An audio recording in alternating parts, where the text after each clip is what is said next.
Salvador Jesus Cristo, em especial para a nossa classe Isaías, classe da Escola Dominical da nossa igreja aqui no Farol.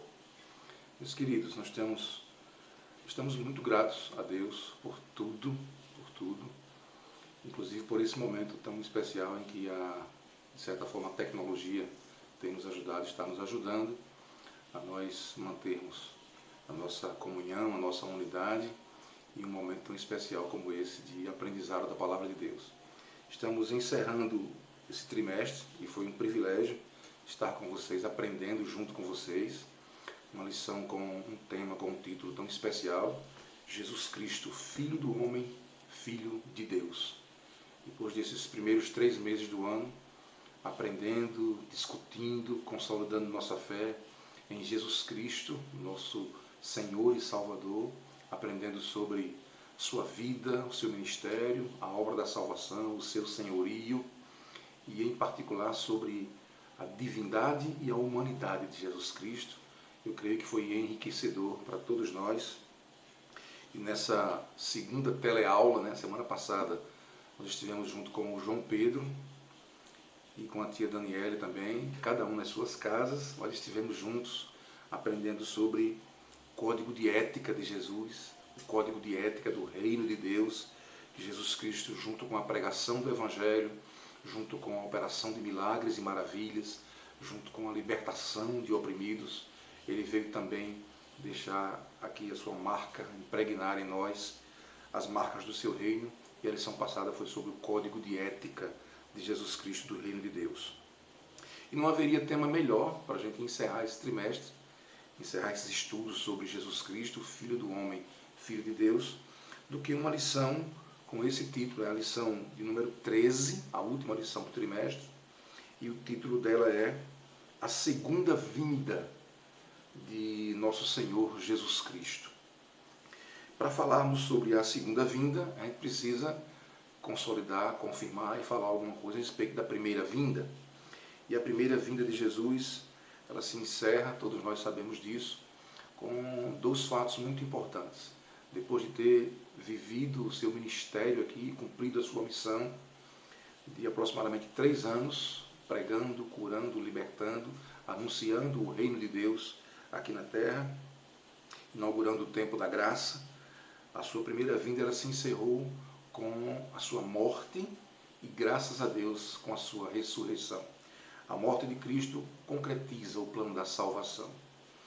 E a sua ressurreição abre em nós, desperta em nós a esperança, o desejo de vermos Cristo novamente, dessa vez face a face.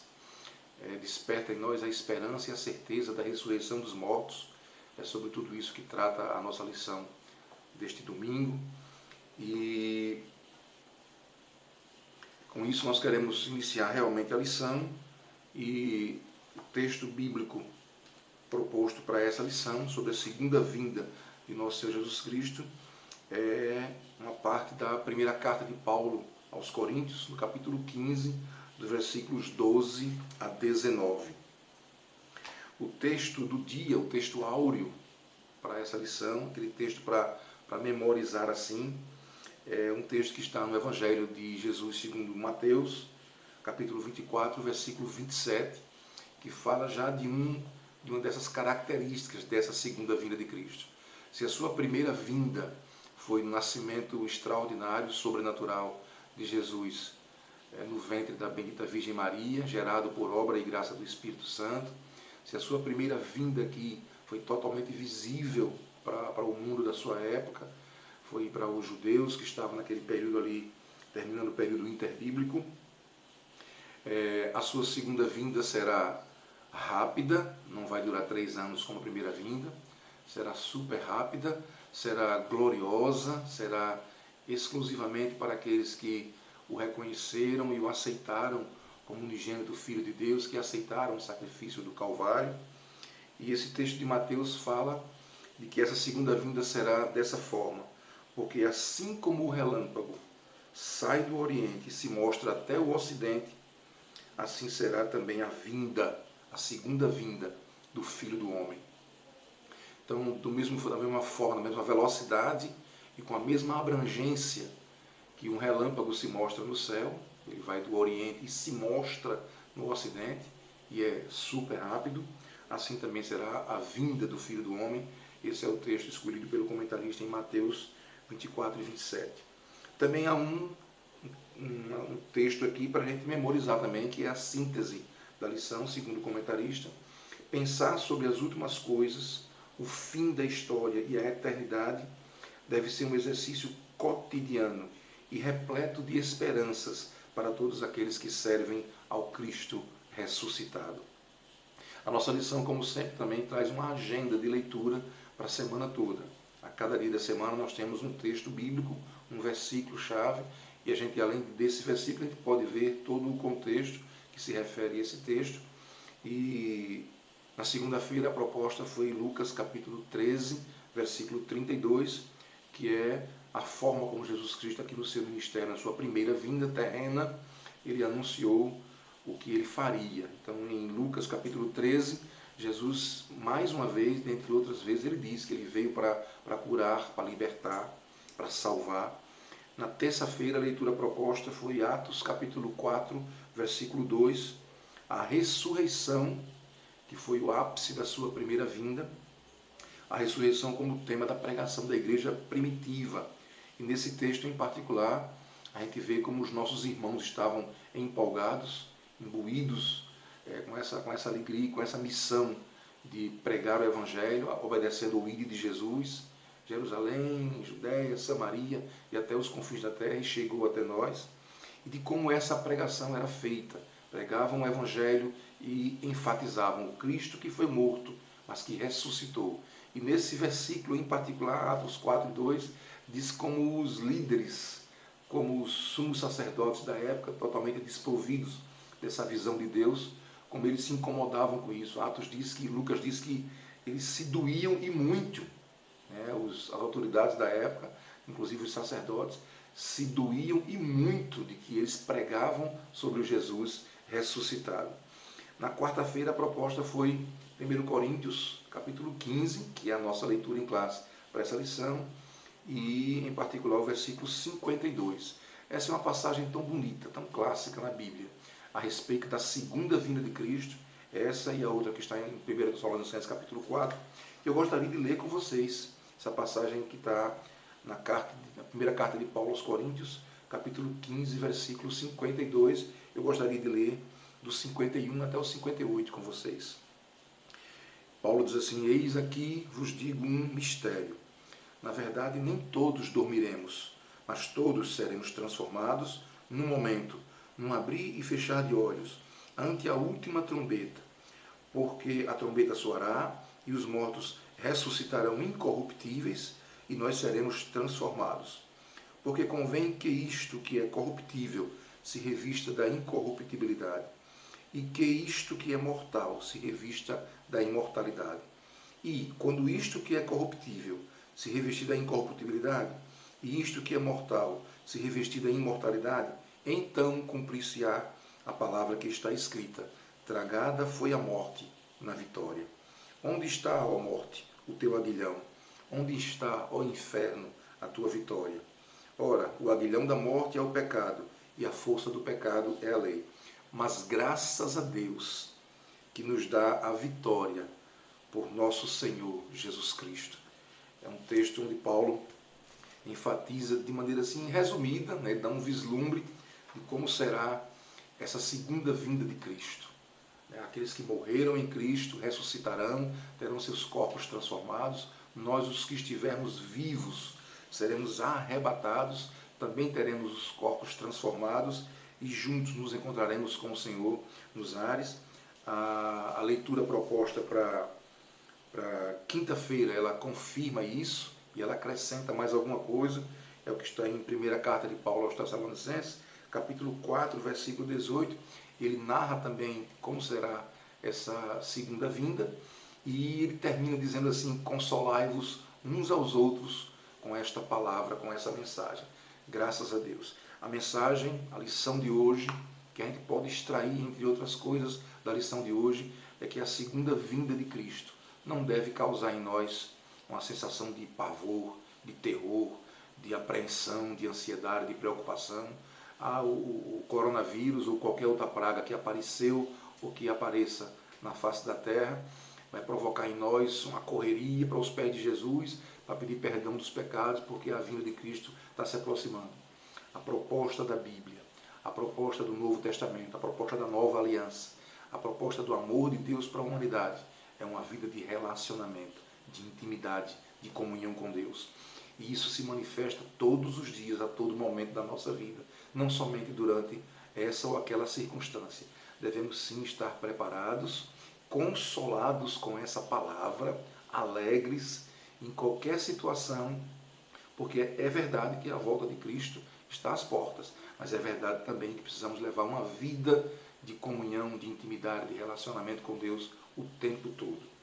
Para sexta-feira, em Atos 1 e 11, as palavras de Cristo durante o seu ministério aqui, e nesse momento aqui da ascensão de Cristo aos céus, Deus envia 2 varões, 2 homens vestidos de branco, e eles também consolam os discípulos, confortam os discípulos, e já dá esse pontapé inicial na nossa esperança, esse mesmo Jesus que vistes subindo aos céus, recebido nos céus, ele voltará. Nós damos graças a Deus por isso, pela sua palavra, que é viva, que é poderosa e que mantém acesa a nossa esperança. Para o sábado, uma referência na carta aos Hebreus, capítulo 13, versículo 8.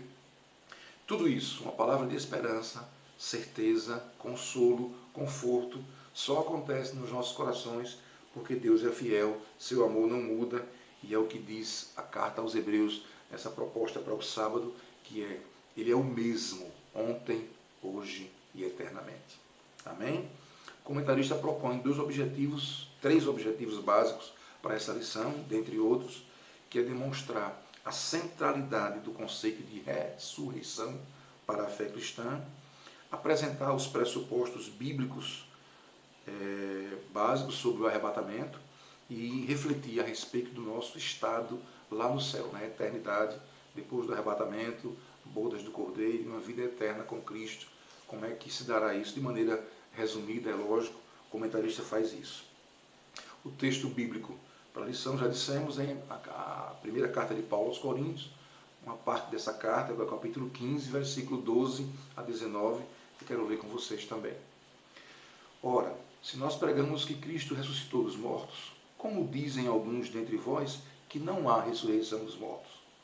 E se não há ressurreição dos mortos, também Cristo não ressuscitou. E se Cristo não ressuscitou, logo é vã a nossa pregação e também é vã a vossa fé. E assim somos também considerados como falsas testemunhas de Deus, pois testificamos de Deus, que ressuscitou a Cristo, ao qual, porém, não ressuscitou, se na verdade os mortos não ressuscitam. Porque se os mortos não ressuscitam, também Cristo não ressuscitou. E se Cristo não ressuscitou, é vã a vossa fé e ainda permaneceis nos vossos pecados. E também os que dormiram em Cristo estão perdidos. Se esperamos em Cristo, só nesta vida somos os mais miseráveis de todos os homens. Paulo, com toda a sabedoria de Deus que lhe é peculiar, e de maneira muito inteligente aqui, ele argui com os irmãos aqui a respeito de uma discussão, de dúvidas.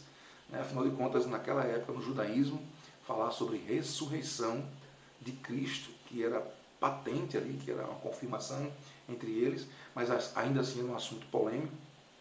E falar da ressurreição dos mortos, daqueles que já morreram, dos patriarcas, dos seus entes queridos, era um assunto realmente polêmico, dada toda aquela crença, o misticismo judaico que havia em torno do assunto. Mas Paulo, de maneira brilhante, inspirado pelo Espírito Santo de Deus, coloca em xeque-mate essa dúvida, se Cristo não ressuscitou, tudo que eu tenho pregado, toda a vossa fé, o próprio Deus, tudo cai por terra. Mas aí ele enfatiza com o último versículo 19, se nós esperarmos, ou se esperamos em Cristo somente nessa vida, nós somos os mais miseráveis dos homens. Mas graças a Deus que em Cristo Jesus, pela ação da sua palavra, do seu Espírito Santo, tudo isso aqui que Paulo está dizendo entra em choque realmente, porque nos confronta, nos coloca contra a parede. E na verdade, nós cremos sim que Cristo morreu, ressuscitou dentre os mortos, Deus o ressuscitou, e com isso abre a porta, abre o caminho para a ressurreição de todos aqueles que creram em Cristo Jesus para a eternidade com Ele. E a nossa fé não é vã, a nossa pregação não é vã, graças a Deus por isso. Na introdução, o comentarista faz uma declaração aqui, que eu acho interessante também nós compartilharmos com vocês, a respeito dos nossos dias, quando parece que é muito difícil falar, pregar e acreditar sobre ressurreição, sobre arrebatamento, num mundo que tornou-se tão materialista, e nós precisamos ter muito cuidado, né, na nossa vida cotidiana, na nossa igreja, para não nos acomodarmos, nos conformarmos com esse modelo do mundo. A igreja não pode ser reduzida a um balcão de negócios espirituais ou a um call center religioso, onde as pessoas só comparecem em virtude de questões de seus interesses privados. A igreja é um lugar de cura, de propagação do evangelho e da história do amor de Deus. A promessa do céu não é uma utopia, não é um exagero, e sim a realização completa da vontade do Criador. Que nós possamos ter isso consolidado nos nossos corações, que a nossa fé esteja firmada, calcada na palavra de Deus. Como nós dissemos, para a gente falar da segunda vinda, é preciso dar uma recapitulada na primeira vinda de Cristo, que termina com a sua morte, e em especial, nesse primeiro tópico da lição, ele fala da ressurreição, que foi o ápice, que foi o final da primeira vinda de Cristo aqui na Terra.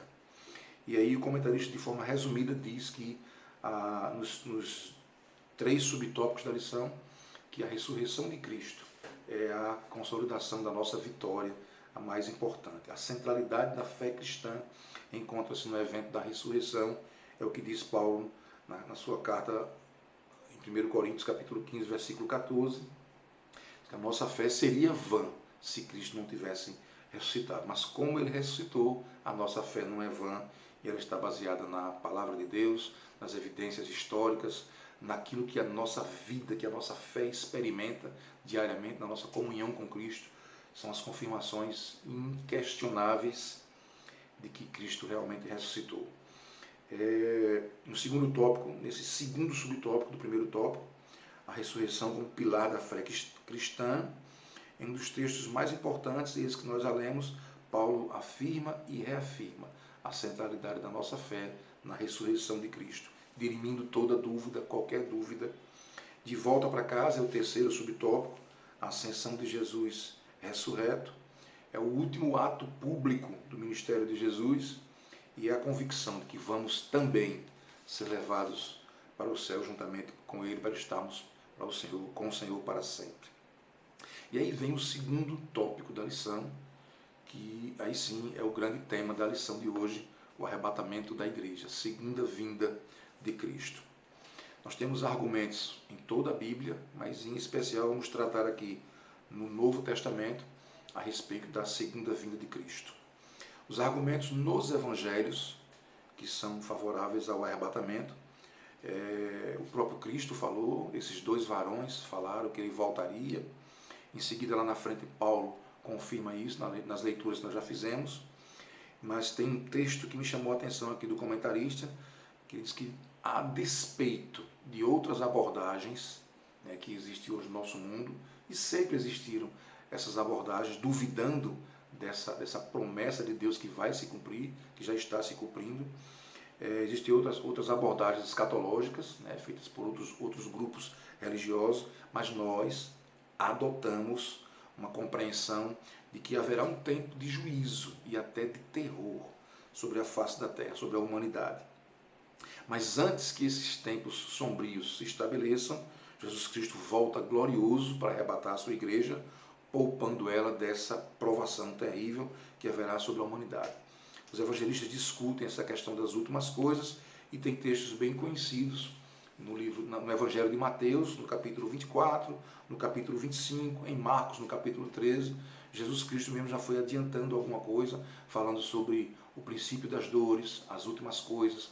Através de parábolas, ele nos alertou a estarmos vigilantes com relação à sua segunda vinda, ao seu retorno.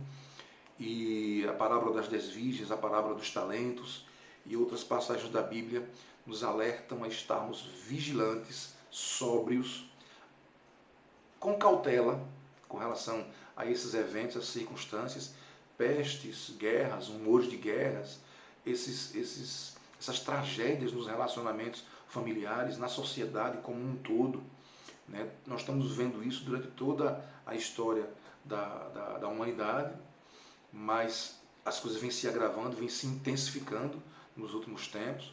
Eu acredito que nós vivemos a geração que irá, graças a Deus, contemplar, presenciar, viver o arrebatamento.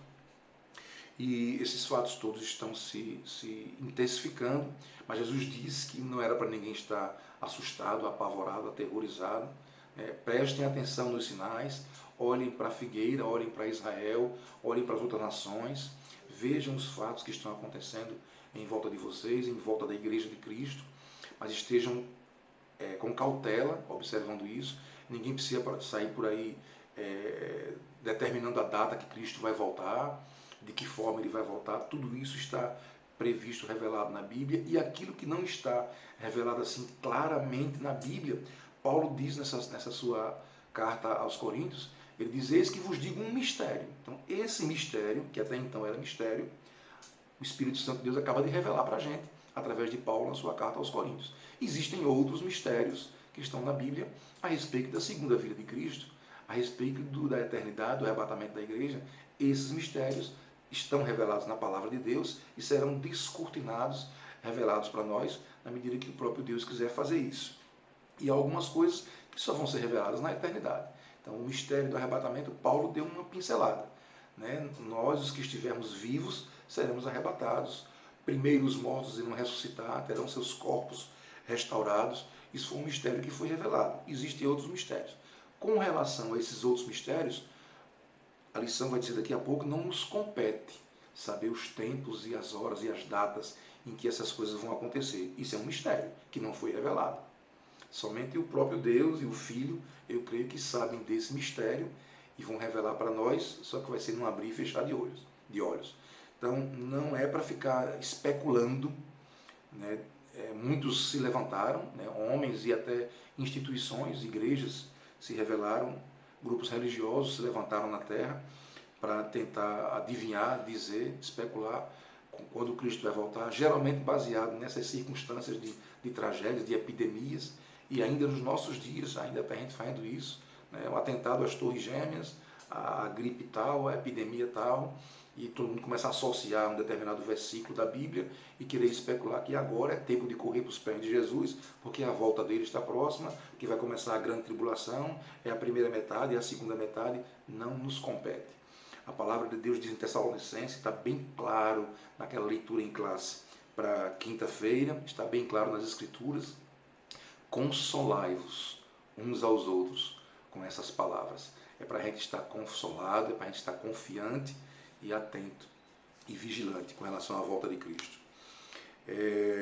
No segundo subtópico desse tópico do arrebatamento da igreja, nós temos aqui alguns pressupostos paulinos, e são estes que a gente já vem falando na leitura em classe, na leitura da semana.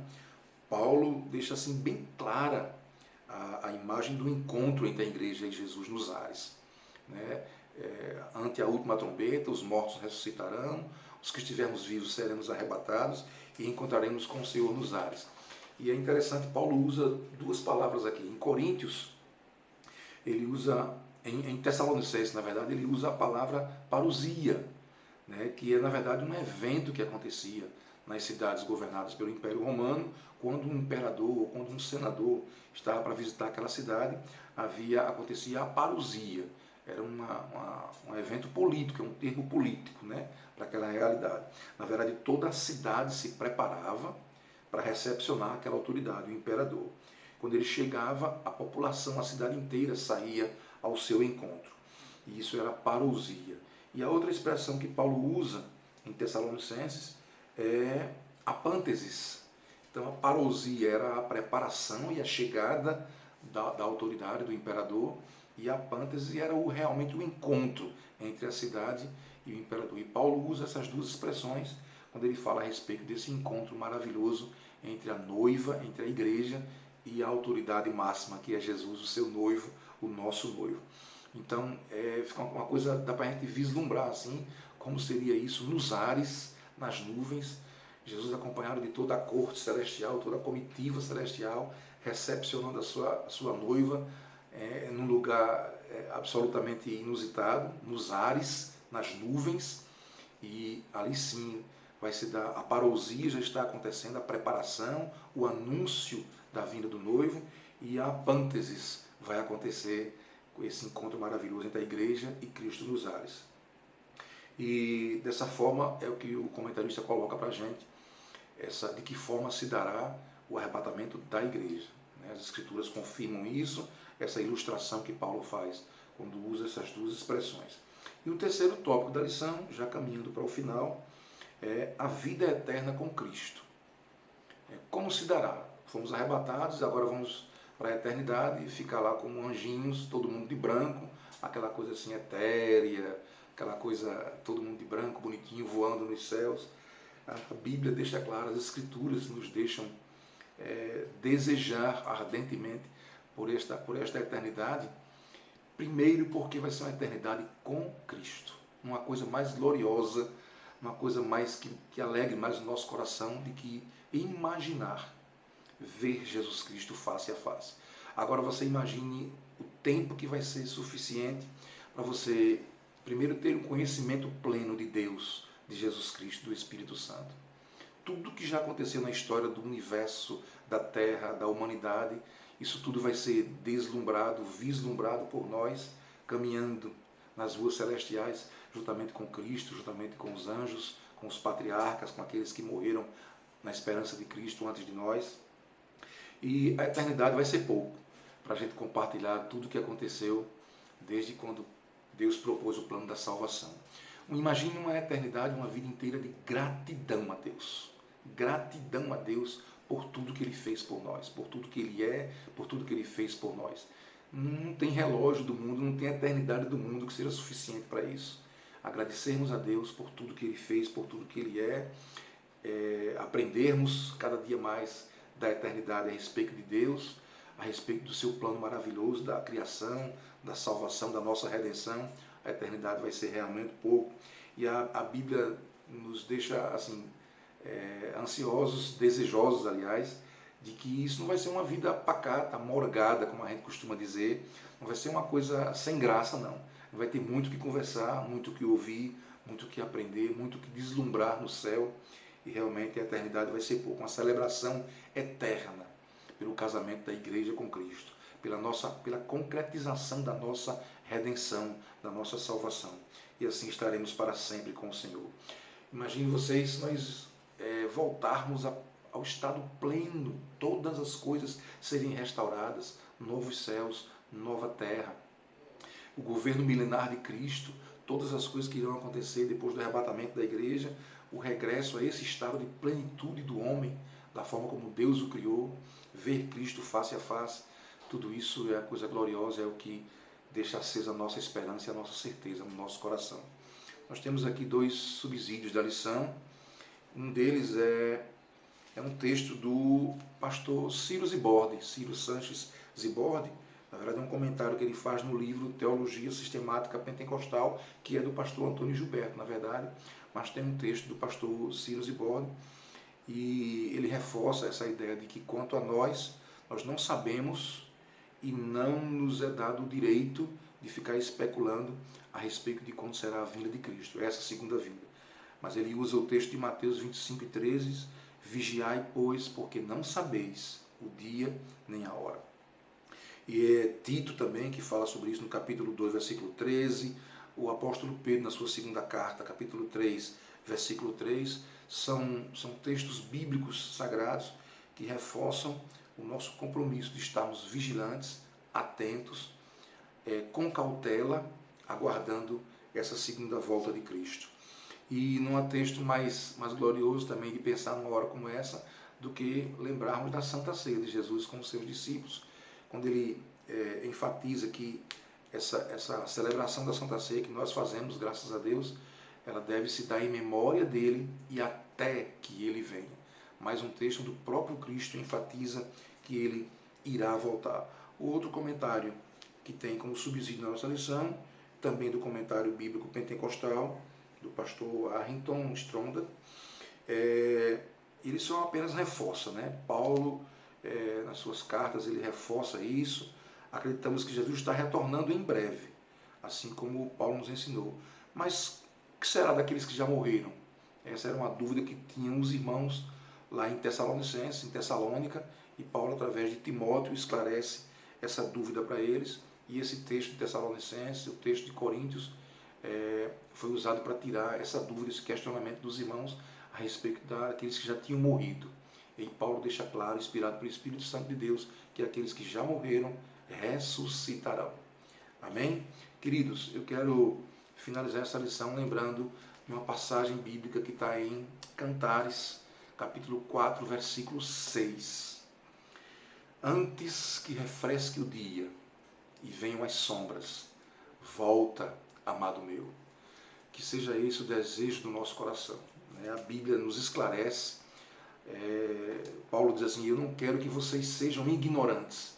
Então a Bíblia tem como primícia nos ensinar.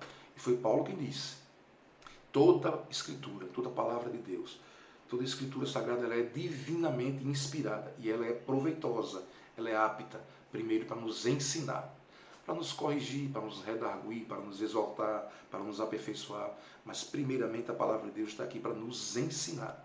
Então que não sejamos ignorantes quanto a essas coisas. A ressurreição dos mortos, a ressurreição de Cristo, a segunda vinda de Cristo, a eternidade, que sejam palavras de ensino e palavras de consolo para nós. E que o nosso coração possa todos os dias dizer: acima das epidemias, das pestilências, de todo esse cenário mundial, que é um cenário bíblico, na verdade, tudo isso está previsto nas Escrituras. Antes que refresque o dia, antes que caia o dia, antes que termine o dia, este dia da graça, este tempo da graça que estamos vivendo, antes que isso termine, volta, amado meu. Não nos deixe experimentar os terrores da grande tribulação. Nos ajude a estarmos prontos, preparados para subirmos e encontrarmos com o Senhor nos ares. Antes que refresque o dia, antes que caiam as sombras, muito mais do que já está sombrio, Jesus Cristo vai voltar. Esta palavra vai se cumprir. E nós iremos ser recebidos, abraçados, iremos abraçar o nosso Mestre e teremos uma eternidade inteira para agradecer por tudo que Ele fez por nós. Deus abençoe a todos nesse período de quarentena, de dificuldades, que a gente possa ser extremamente responsáveis como cidadãos aqui da terra, que possamos estender a mão para ajudar alguém que não precisa, ainda que de luva, ainda que de máscara, ainda que com álcool gel, mas que a gente estenda as mãos, assim como estamos fazendo. Foi iniciada de ontem para hoje uma campanha para ajudar irmãos da nossa igreja que estão passando por dificuldades mais do que nós. Tem muitos irmãos que são profissionais autônomos, que são ambulantes, que necessitam de estar na rua trabalhando para ganhar o seu sustento de sua família. Esses irmãos estão passando por mais dificuldades do que muitos outros, que a gente possa estender a mão para ajudar esses irmãos. Também foi deflagrada uma campanha ontem, à tardinha, hoje, com relação a ajudar os irmãos e a toda a população, aqueles que estiver ao nosso alcance. Nós iremos ajudar, sim, das cidades que foram atingidas por essa enchente, que tudo indica que foi o vazamento de uma barragem, o estouro de uma barragem, e algumas cidades do nosso interior passando por dificuldades extremas. É uma tragédia realmente. Que nós possamos estender a nossa mão, o nosso carro, o dinheiro que nós pudermos disponibilizar, com donativos, com cestas básicas, com água, com itens de higiene, ajudar os nossos irmãos aqui na cidade e no interior do estado. Isso como cidadãos do céu, com todo o cuidado com relação a essas possibilidades de contaminação, de contágio, acreditando sempre que Deus pode intervir e nos guardar e fazer milagres, sim, eu acredito nisso, e como cidadãos dos céus, aguardando, esperançosos, com paciência, com calma, com cautela, mas com o coração vibrante, esperando pela volta, pela segunda vinda de nosso Senhor e Salvador Jesus Cristo. Que Deus a todos abençoe, aos meus queridos alunos da classe Isaías, aos meus amigos, meus colegas, professores, professor Daniel, professor João Pedro. Estejamos todos nós orando uns pelos outros, pela nossa igreja, pela nossa cidade, pelo nosso estado, pelo nosso Brasil e pelo mundo. A paz do Senhor a todos, Deus abençoe.